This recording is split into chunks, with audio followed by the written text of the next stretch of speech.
Ladies and gentlemen, let's welcome Dr. Michael Jenkins Jr.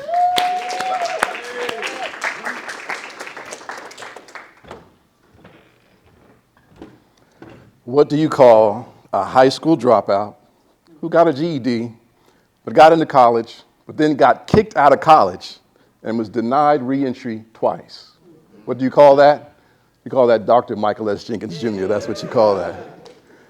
Today, I lead organizations, multi-million-dollar organizations. I train leaders of all levels, but it wasn't always that way. I wasn't always a confident and competent leader. I had to overcome a lot of adversity. Growing up, I grew up and my parents were divorced. And my mother, she was married 4 times. Her second husband was a crack addict. This was in the 80s. Her third husband was a physical abuser. My father was married 5 times to 4 different women. Make that make sense. Had to overcome a lot of adversity. And so I found myself getting into a lot of trouble and hanging out with the wrong crowds and just doing things that I should not have done. When I got kicked out of high school, I didn't want to go back. And I just dropped out and I went and got my GED. And while my classmates were in school during my senior year, I was working full-time at Taco Bell. When I turned 18, my mom said, "You got to get out the house." And she drove me down to a small town in the South. And I went to this small school and I took my ACT and got into school. But when I got into school, I was messing around. I was playing basketball in the gym. I wasn't studying. And they do this thing when you're not doing your schoolwork, they kick you out of school. So I got kicked out of school. And twice I applied to get back in, but they would not let me back in. So I went to find a job because I didn't want to go home a failure, and I was working full-time in the daytime and part-time at night. And this job in the daytime, I had to get up at 4 a.m. to drive to be to work by 5:30 a.m. And where I started just cutting boxes. Every day, 8 hours a day, with a box cutter, cutting boxes. It was this place where they assembled computers, and as they took the parts out, they brought the boxes to me, and I would just cut the boxes and cut the boxes. I hated that job. I felt it was beneath me. But every day I got up at 4 to get to work by 5:30, and I cut my boxes.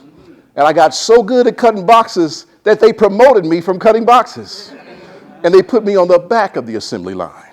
And so as everything came down, it came to me at the back of the assembly line. But guess what? I got so good at the back of the assembly line that they promoted me to the front of the assembly line. And the person at the front of the assembly line, they drive the entire assembly line.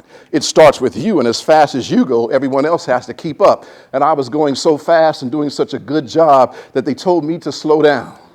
But you know what happened? Every day that I got up at 4 a.m., I was learning accountability. I was learning discipline. Every day that I was cutting those boxes, I was learning that accountability. I was learning that discipline. I was learning to be more professional. And I was doing this because I had to do it. I was doing it at a job that I hated.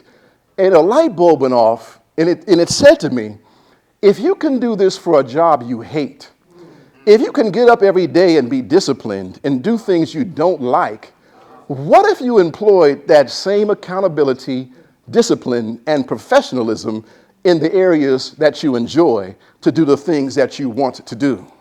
So to make a long story short, I overcame some accountability and got back into school. I employed that discipline and that accountability and that professionalism, and I began to get A's and B's, and I graduated. I got a job, and my employer saw something in me because I was employing that all those things, that accountability and overcoming that adversity and being more professional and practicing that self-discipline. And my employer then paid for my master's degree and my doctoral degree. And now, today, I can teach other people those same things. And what I have seen is I have taught other people to be more disciplined in life, to be more professional on the job.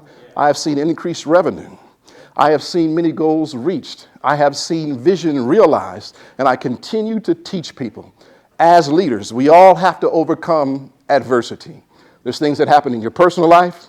There are things that happen on the job. But are you going to complain, or will you take accountability for the part that you played?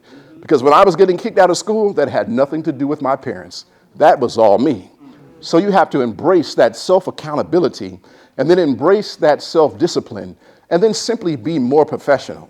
How can you call yourself a professional You don't even return calls or answer emails or show up on time or just do the little things. So this is what I want you to do. I want you to imagine that box, that mundane thing that you may feel is beneath you, that thing that you hate, that you don't like, but you have to do it over and over again. See, that box is a seed. It's a starting point. Let that box be the seed that grows you into the person, into the professional, and into the leader that you want to be. So do those simple things. Do those mundane things. Do those hard things. And do them well so that others will take notice and then promote you to the places where you want to be. Thank you.